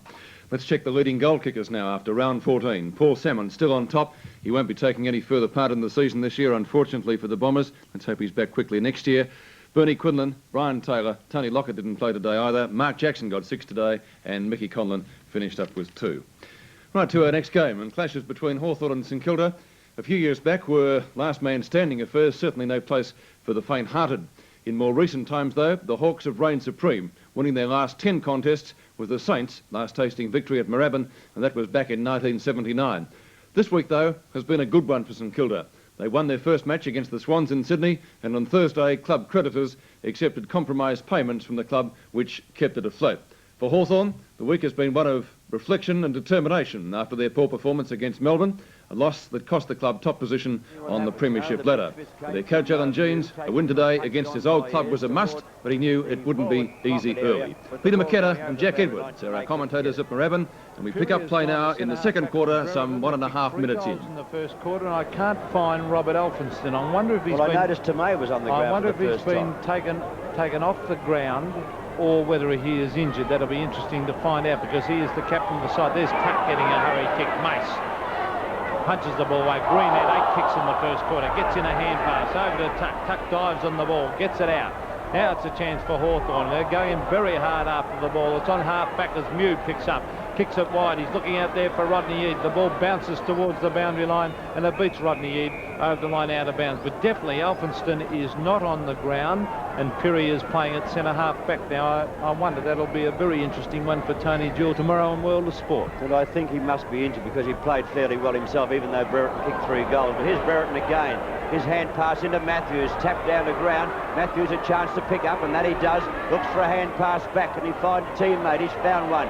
And a shot at goal. Is it Kennedy shooting toward goal? It's on target. It's a goal to Hawthorn. Good play, Lee Matthews.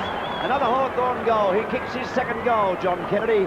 Hawthorn 5-5, 35. St Kilda 2-4, 16 on 7's big lead. The Hawks are looking in tip-top shape, and I think St Kilda have copped Hawthorn on the rebound. They were beaten last week by a very, very disciplined and a very, very good Melbourne side, and the Hawks are out to make amends. I would bet my bottom dollar they've been freshened up during the week.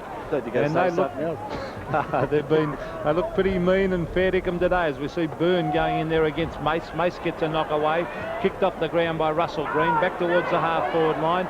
Phil Cronin is picking up Ken Judge, the 2 ex-West Australians, and the ball comes off the boot of Cronin over the line out of bounds. But St Kilda don't look good at all so far in this match. Hawthorn have the wood on at this stage, 35 playing 16.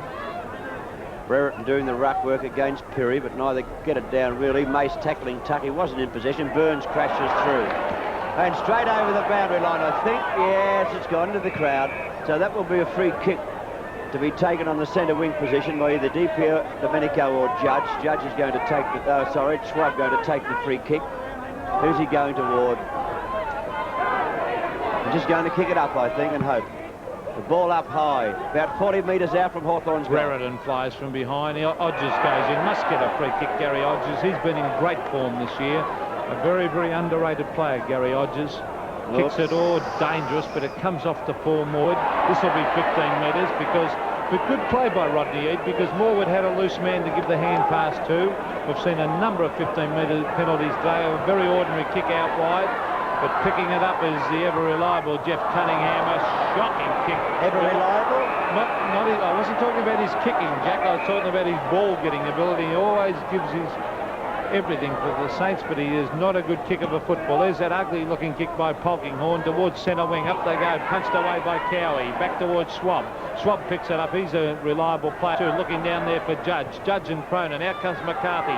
Picked up by the Judge. He swings away onto the right foot. Goes for a little short one out to Russell Green, but he leaves it for his teammate in Lethal Lee. And Lee Matthews marks. Well, the distance, it might test him. He's getting older. And let's see what he can do with this one, as he is about 45 metres out from goal. I didn't think he'd make it. Up towards the back, and the mark is taken there by Stephen Pirrie. He plays on, nearly smothered, gets it towards the half-back line. Gary Odgers, and a good mark in front of Richard Loveridge. All the St Kilda players cut by Hawthorn, and Odgers drives down towards side bottom. He can't take the mark. The boundary line could win out here. Cunningham being tackled right on the boundary line. But umpire Ross Carson, in his first senior game, officiating today with Glenn James, has awarded or made the decision, and it will be a bounce on the half-forward flank for Hawthorn. The ball tapped down, taken by Cronin. Roberts and Schwab doing battle, and Schwab shepherding. No, it's gone the other way. No doubt about that one. That was a right decision by umpire Castle. Russell Green on the left foot, cleverly done. Up towards half-forward, Lee Matthews from behind, taken away by Langford. He hooks it high and wide and handsome. Now Pirrie against McCarthy. Pirrie used the body beautifully. Taken away by Paul Morwood. Gets it to Cowie. Back to Paul Morwood. In the back pocket, hooks it back. This is dangerous. Grabbed by McCarthy. Has a touch of the fumbles. Gets bundled out of the way. Kennedy to Di Domenico. Down to Brereton. Cleverly done. Over to Langford. Kicked up the ground by Brereton. And he's cooked it, put it through for his fourth goal. Beautiful football by the Hawthorn centre-half forward. And still in the second quarter now, and we move along to the 17-minute mark. Away the ball sitting, but eventually goes towards the boundary line and over the line and beats Ken Judge. Scoreboard at the moment, 8 goals, 10-58. The Hawks. St Kilda in desperate trouble, 2-4-16. Time clock, 17.5 minutes in the second term on Sevens Big League, and the young umpire officiating here, Ross Castle, giving this decision about 25 metres out from goal. Now Hawthorn in attack, very close to goal. Pirrie doing the ruck work, taken by Byrne. Tap down again, Morwood's little kick comes high. McCarthy's there, side bottom over the top to Spoil. Neither can take the mark. It's underneath a pack of players there. The umpire said a bounce. And good umpiring by umpire Castle. All the St Kilda supporters. It just shows how one-eyed you can become, Jack, because there was obviously a bounce up and they're roaring for a free kick. I don't think they can see both sides, as we see McCarthy punching the ball away. It's knocked away there towards the half-back line. Cronin cleverly weaves his way through the pack, gets in the hand pass to Mace. Mace a hurry kick out to Jeff Cunningham. He overruns the ball. Now it's Paul Morwood's turn. Gets tripped up against Di Domenico, and Paul Morwood on half-back flank will take this free kick. Well, will he play on or not? He's going back to kick. He should kick toward Max Crow. No, he's gone short again. Cunningham is there, but he didn't take it. Odgers tries to get through. He's in trouble, gets it back out, and it's been picked up and hurried downfield. The kick coming off the boot of Keel, down toward Crow. Crow takes this one, but as I said before, his last shot for goal, I wouldn't have any money on it. He's a little bit further out than their last effort, which went out of bounds on the full. You'd never back him, would you, Jack? No, only with your money, but... you wouldn't lose much. Max Crow, 40 metres out. The angle isn't acute, as you see. Where will it go? Oh, it's gone through. It's a goal to Crow, and St Kilda certainly needed that one. Hawthorn, 8-10, 58. And St Kilda's score being changed to show 3 goals for 22 on Sevens Big League. There's no doubt about Max Crow that he has been probably the best by any club in the past 2 or 3 years. He's been a tremendous player. He won the best and fairest for St Kilda last year, and he's great high mark at centre-half forward. He's got a tough job today. He's taken 3 or 4 marks. Kevin O'Neill, our statistician, 4 marks, and he's playing on a very good player in Chris Mew. But he has been a terrific buy by the St Kilda Football Club. Side bottom taps it down. Once again, it's getting to be like a recording. Green takes it away. Brereton pushed in the back. The umpire calls play on.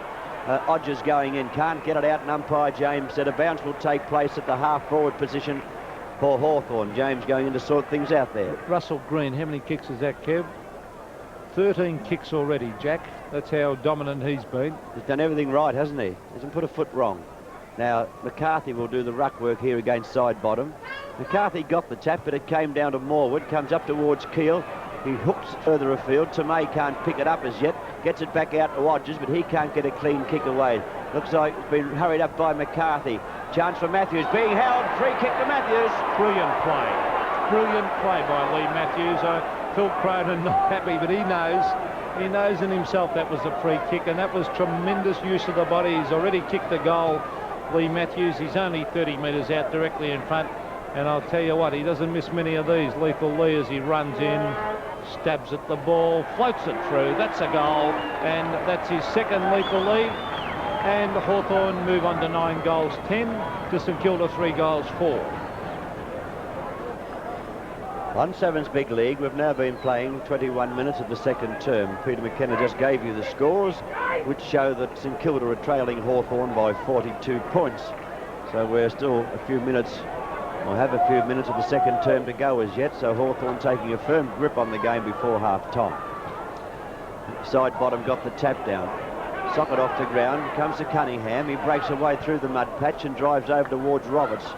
Not tall enough on that occasion. The ball thumps down towards Loveridge. Loveridge can see a few leads. He hooks one down toward the half-forwards. Oh! Would have been a free kick against Langford, but the ball had been marked by Cowie. Good effort too. A lovely mark by Darryl Cowie. Over to Cronin. Oh, good mark over the back to Ayres.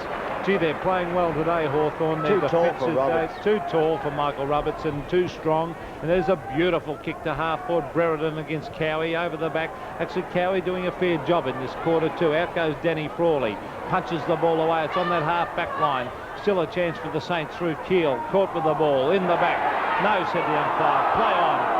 As the St Kilda supporters not happy about that one, but still, it's on half-forward flank for Hawthorn.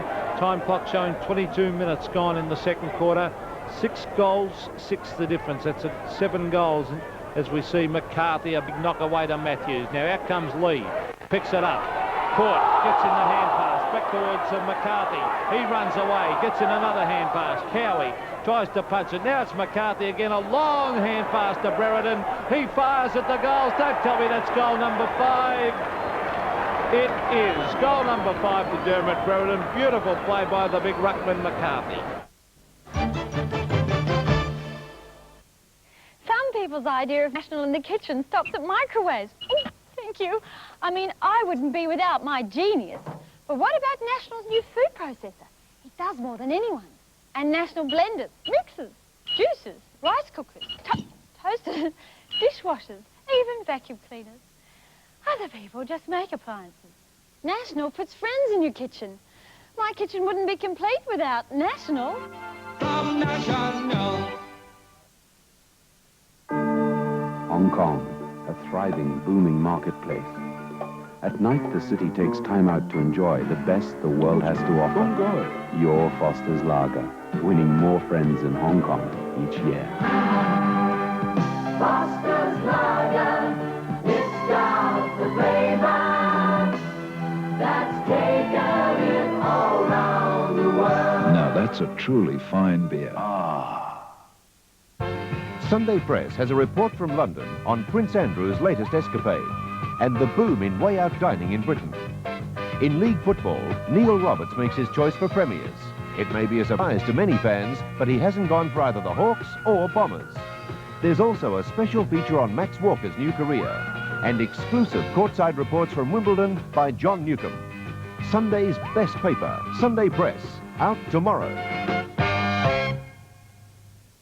Some of the biggest names in European finance on the island as house guests of a wealthy businessman. Security risk? No, that's been covered by a very efficient protection service. Where there's a will, there's a way, and as Jim's in charge of island security, he'll take the brunt of it. Mosier Act, 9:30 tonight. Back to Moorabbin now for the start of the final quarter. Hawthorn well in command, leading by 70 points. St Kilda. They lead by 70 points as we go into the final term, and thumped out by Crow, taken away here by Burns to Odgers. Cunningham to Odgers it was. Narkle picking up now, trying to get a hand pass in, chopped off by Tuck. Tuck drives out to the members' wing position, looking for Di Pierdomenico. He tries to take it away and does so successfully against Cross. Hand pass comes up. Schwab gets a hand pass up toward the half-forward zone. Follows through and picked up by Green. Green kicks up toward Matthews. It's going to bounce badly for all concerned. Charge for a hand pass out to Langford. Langford takes it, tries to get it back to Judge. Can't get there. Judge may have been tripped. The umpire calls play on. Picked up by Kennedy. The kick going toward goal. May run through for one behind only, which it does. And now we see Hawthorn in front of St Kilda by 71 points. And I notice that Dermot Brereton has been taken off the ground. He is suffering from a groin injury, of course, and he was starting to hobble a bit in that third quarter, although he's been a magnificent player. Has received Fashini Mark in the back pocket. Peter Curran is playing presently at centre-half forward, and young Paul Abbott is on the ground. So that's good coaching. Oh, that is a tremendous mark. We'll put that one down. I'll mark it down now for one of the marks of the day, Jack, to have a look on World of Sport tomorrow. Peter Curran, no, not a bad kick either after a great mark. Torpedo punt right up to the square. Matthews roving well, puts the boot and drives it through for another goal to Hawthorn. 2-on-7's big league, the action from Moorabbin after Matthews kicks his third goal. Hawthorn, 14 goals, 16, 100 points. St Kilda, 3 goals, 5, 23. Well, there's a great experience of Matthews there. A beautiful kick by Peter Curran, a long kick down towards full forward. McCarthy did the contesting work against Pirrie and Matthews. Great experience, waited at the foot of the pack, knew that with the wet ball that had come to ground, he was there and he snapped it through for his third. At the middle once again, Glenn James today umpiring with the new umpire in Ross Castle. Taken away here by Mace. Getting the ball moving down toward Burns. Burns takes a good chest mark in front of Michael Tuck. Now, if Burns could kick as good as Michael Tuck, he'd get the ball down deeply, but he goes for a short pass to Narkle, and Narkle takes the mark and will take the shot at goal from only 25 to 30 metres out. St Kilda have not kicked a goal since the 19-minute mark of the second quarter. Can they improve on that? Yes, they have. Narkle kicks his second goal, and listen to the St Kilda fans. Well, it's a Bronx cheer in one way, but they're pleased to see another one on the board. Hawthorn, 14-16, 100. St Kilda, 4-5, 29. Yes, and they badly needed that goal. They need to come home for their own confidence and future matches this year. They would not want to be really whitewashed by Hawthorn, even though Hawthorn are a great side. There's Abbott doing the ruck work. He's beaten for it by Crow. It's grabbed by Jeff Cunningham on the right foot out wide, popping on against Narkle. Cleverly punched away. Over to Cross. That punch away was by Narkle, of course. In goes Keel. Picks it up beautifully. Hooks it back towards the pocket. Out they come. A good mark there taken by Paul Abbott. And I've seen this player in the reserves. I reckon he's a greatly improved player. I'm delighted, Jack, as we've seen him on the Sunday games, the Channel 7 Cup. Great to see him up in the senior side. Good mark to Judge. Taken high on the body. The ball going out of bounds, but the umpire has paid the mark or the free kick. Judge looking up toward Matthews. Matthews leading out by himself there in front. Has the ball knocked away by Cronin. Cronin now loses possession to the boundary umpire, and we'll see a boundary throw-in taking place on a half-forward flank for Hawthorn on the members' side of the ground. And not very happy members today, St Kilda fans, because they're looking at their board which shows 100 to Hawthorn, only 29 St Kilda. Keel caught in possession, got a hand pass away, pinched by Judge. He goes up toward the forward zone. Matthews has the ball knocked away. Cronin does the roving. Gets it out nicely. Fashini's there. Had a very quiet day. He doesn't pick up. Morwood's hand pass comes to Odgers. Odgers should hand pass to Crow. He didn't do so. Di Pierdomenico takes the mark on the centre wing position. Plays on quickly. And Loveridge can see an opening down there. Kennedy sets himself to take the mark. Being told by Matthews to leave it, which he does. And Matthews takes the mark. Gee, how do you beat him? How do you beat him? The little champ, that 3 was goals good teamwork, he's kicked. It was. Great play by Kennedy to leave it for Matthews. And Matthews is strong overhead, even at his age, well into his 30s. He's only 30 metres out, 35 metres out directly in front. Has not had his kicking boots on today, but he just steers this one through. Another goal on the board to the little champ for Hawthorn. 4 goals to Lee Matthews, and Hawthorn moved further in front. They're giving St Kilda a hiding. 15-16, 106 to St Kilda. 4 goals, 5, 29. We've been playing now 5 minutes of the final term at this Moorabbin Oval. which has been a little bit wet today. You can tell by the condition of the middle there, the centre. We've had some light rain, but not heavy rain. It was uncomfortable, although I suppose we've been spoiled all year. It's our wettest day for the season, and we're into the second round, so we can't complain. Crow taps it down. Not too sure who that was, went through the mud patch. The ball came out now, hurried back toward Green. Can't take it. Judge is there. The ball hurried out by Mace. Tomei is there. The umpire said a free kick, and that will go St Kilda's way to be taken. No, it's going Hawthorn's way to be taken by Judge. No, not allowed to take it, so it has to go back to Curran. I don't think anyone no one knew whose free kick it was, actually, as we see Curran with the heavy ball down towards full forward, over the back, cleverly done. McCarthy follows in after the football. This is danger for St Kilda. Cronin goes in after it, gets in the hand pass. Oh, beautifully done by Robertson. Here he is again, lethal Lee, onto the left foot. He fires at the goals, and there's no doubt about Lee Matthews. You can't hold him down. 5 goals for the little champ again. And how many times has he done that in league football? 16-16 Hawthorn to St Kilda, 4 goals, 5. And Hawthorn running right away with the match, winning by 104 points, as Scott Palmer mentioned early, a record low for the Saints against the Hawks. Goal kickers for Hawthorn, Brereton got 5 and Matthews 5, and for St Kilda, Phil Narkle was their major goal kicker. He finished up with 2. On the stats, Hawthorn 58 more kicks, 22 more marks, and 24 more shots at goal. 24 more handballs, that should have been. Let's check the other quarter-by-quarter scores now. Footscray and Fitzroy, a fairly close game, this one out at the Western Oval. The Bulldogs winning it virtually in the first quarter when they kicked 8 goals 4. They finally won the match by 14 points. It was their 8th win of the year. Williams got 4 for Footscray. Quinlan got 7 for Fitzroy. Geelong notched up their 7th win of the season at the expense of North Melbourne, 125 to 107. The Cats by 18 points. Jacko finished up with 6. And for North Melbourne, McDonald, Jonas and Glendinning each got 3 goals. Time to check the footy bet dividends. If you had a punt on round 14, it came out like this. Essendon, selection 8 and $7. Carlton, selection 11, $23.50. Footscray, selection 3, $3.60. Geelong, selection 15, $4.50. And Hawthorn, selection 23, $5.50. The footy quad, 3, 4, 1 and 7, Essendon, Carlton, Footscray and Geelong, $1,076.75. We'll take a break. We'll check the league ladder in just a moment. We'll be back after this break with today's roundup and a look at the highlights of round 14. You can get it riding. You can get it sliding. You can feel it coming on about 4. A hard-earned thirst needs a big cold beer. And the best cold beer is Vic. Vic Bitter. You can get it walking. You can get it talking. You can get it working a plow. Matter of fact, I got it now. Victoria Bitter. Since the powerful new Mitsubishi Sigma threw off its chains and broke loose, here's what the motoring experts have been saying. The new look Sigma is sharper looking, quieter to ride in, and better equipped. Silence is one of the car's strongest points. The Sigma is still the most powerful among the family 4s. New 84 Sigma, the strong, silent type. It's another Mitsubishi. It's a real Japanese restaurant. Take off your shoes. Uh-oh, foot odor. Let's go eat Italian. Now a patented discovery, Comb Odor Eaters. Billions of particles of activated charcoal blended in soft, comfortable insoles. Odor Eaters work all day to absorb perspiration, destroy odor of feet, socks and shoes. Hey, these odor eaters are really odor eaters. Odor Eaters. Now when you buy 2 pairs, get another pair free. A notorious African leader, the killer of many, and now many are out to kill him. A reluctant Cowley in CI5 had the unenviable task of protecting him. It seems someone is leaking inside information. There's no room for amateurs in The Professionals, 8:30 tonight.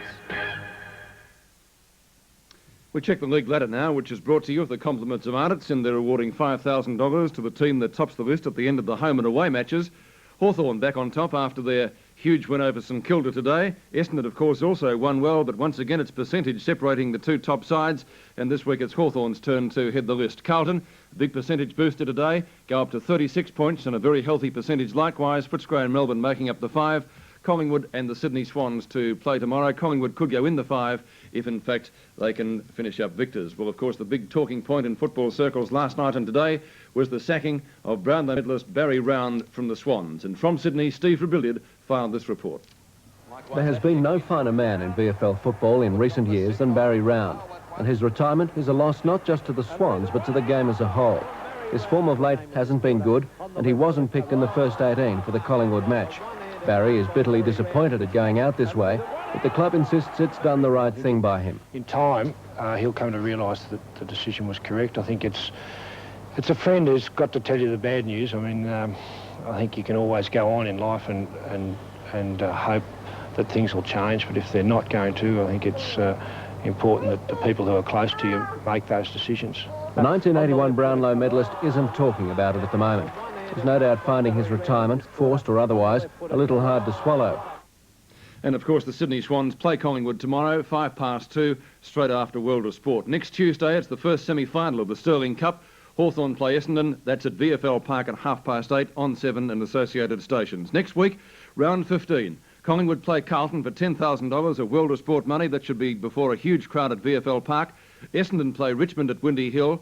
Fitzroy take on the Swans. Geelong play St.Kilda. Hawthorn play Footscray at Princes Park. And Melbourne play North Melbourne. Let's check some more highlights now of today's round of football. And first of all, the Melbourne-Essendon game at VFL Park, and a fine snapshot for goal by Connolly of Melbourne. And there'll be a ball up there for sure. Great snapshot from the boundary line, and he put it through for full points. In the goal for Essendon, young Harvey. His first 2 goals were soccered off the ground. Short, Johnson can't mark it. Johnson, fine snapshot, also from the boundary for 4 points. Badly today. Oh, well, they say when the going gets tough, the tough get going, and that's what the Bombers did today. But here's Robbie Flower, one of the goals of the round. Flower, a long shot is pretty good. Oh, what a great goal! Timmy Watson on the run at half forward. The Essendon champ goes goalwards. That's close. Waterson. And there was the big knock of the day. Look at this one. They really tangled out at VFL Park, and Greg Healy went down. One of the mistakes of the day from Steve Smith. Doesn't make many, but this one resulted in a goal. Let's go to Princes Park now. Corkamilas off the ground for a goal for Carlton. And then it was Jimmy Buckley's turn. Exciting young player. Been around for a while, but now starting to show it. Buckley, go James, say the Blues, and go he does. Straight for goal. The Tigers' first goal came up at the 14-minute mark of the second quarter. Whiteman, he may get around Meldrum. He shoots towards goal. It's a good-looking kick, and it's a goal. There we are. Ken Hunter. Around, onto the left foot, and a beautiful snapshot. Star of the match for Carlton, Rod Ashman. Taken by Ashman. Ashman goes towards goal and swinging back. It's a lovely goal for Rod Ashman. Some more highlights from St Kilda Hawthorn now. Phil Narkle. A long shot by Dermot Brereton. And we see coming in to have a shot at the goal. A beautiful kick too by Brereton. The ball comes down. Back in for the Saints, and good to see him there. Michael Roberts. He gets it to Mace for a goal. With Mace. Mace fires at the goals. I think he's kicked it. To pick up and Matthews to Kennedy for Hawthorn. Back and he finds a teammate. He's found one. And a shot at goal. Is it Kennedy shooting toward goal? It's on target. It's a goal. In the action, Nicky Matthews, this time getting it to Schwab. Schwab fires at the goals. It's high, and I think he's put it through. As in after it gets in Lethal the Lee pass. Oh, beautifully done by in Robertson. great form. Here he is again. Onto the left foot for a goal. Onto the left foot. He fires at the goals, and there's no doubt about Lee Matthews. And that takes us out from Seven's Big League. Hope your team won today, and hope you can join us World of Sport tomorrow at 11, and the big footy from the SCG just after 2 o'clock.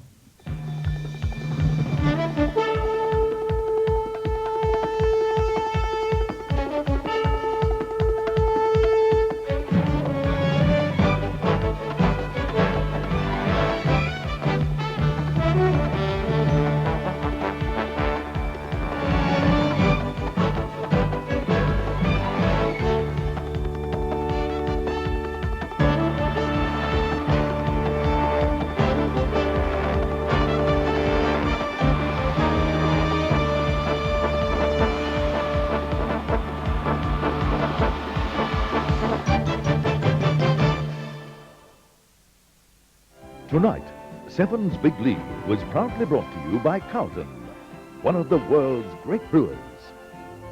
And for your enjoyment, by TAA, the friendly way. in association with General Motors Holden, Australia's driving future, and National Panasonic, consumer electronics.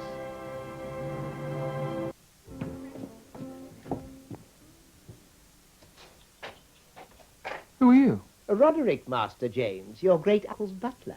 But he's been dead for over 30 years. So have I, sir. But your selection of port. What do you suggest? Penfold's Club port, sir. A smooth, mellow port of great character. Just like my uncle. Penfold's Club port. By comparison, other ports don't stand a ghost of a chance.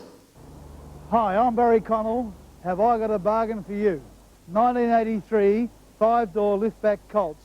$69.90 less $1,000 minimum trade-in for your old car, which means you pay only $59.90, or these 1983 5-door liftback lasers.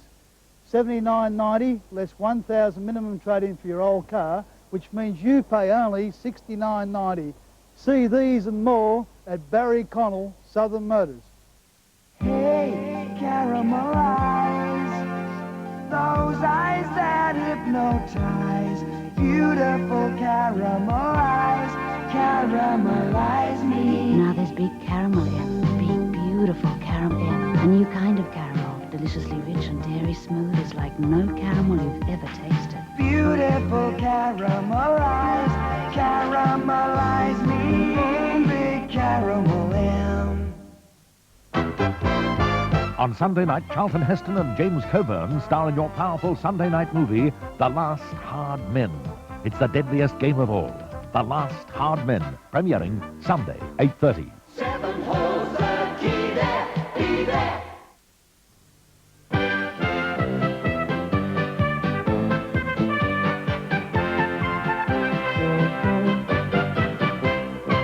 Well, here we are again, another week. And it's time for Super 66 again. No doubt you're probably rugged up in your winter woolies sitting by the open fire if you just got home from the football and seen your football team trounced.